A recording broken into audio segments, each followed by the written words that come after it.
இப்போ சொல்றேன், விளக்கமா சொல்றேன், நான் சலுகைகளுக்கு எதிரானவன் கிடையாது.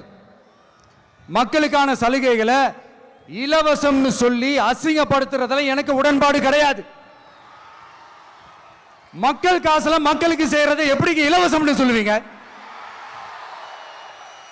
அப்படியே செஞ்சிட்டாலும் ஓசில போறேன்னு சொல்லி அசிங்கப்படுத்துறீங்க. என்ன கேட்கறதுக்கு ஆள் இல்லைன்னு நினைச்சீங்களா?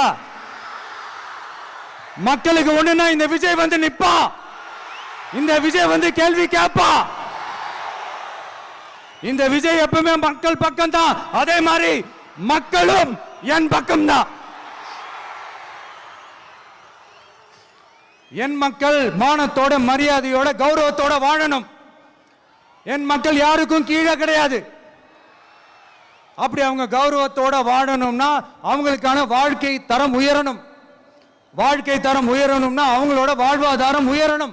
வாழ்வாதாரம் உயர்ந்தாதான் பொருளாதாரம் உயரும். பொருளாதாரம் உயர்ந்தாதான் வசதி வாய்ப்புகள் உயரும். இதெல்லாம் உயர்ந்தாலே ஆட்டோமேட்டிக்கா அவங்களோட வாழ்க்கை தரம், அவங்களுக்கான மரியாதை, அவங்களுக்கான கௌரவம் எல்லாமே உயரும். இதுக்கான வழிகள், அந்த சூழல்களை அந்த கவர்மெண்ட் அமைச்சு கொடுக்கணும். இதுக்கான அந்த திட்டங்களை செயல்படுத்தணும். இதெல்லாம் செஞ்சாதான் அந்த அரசாங்கம் ஒரு நல்ல அரசாங்கம். இதைத்தான் சொன்னோம்.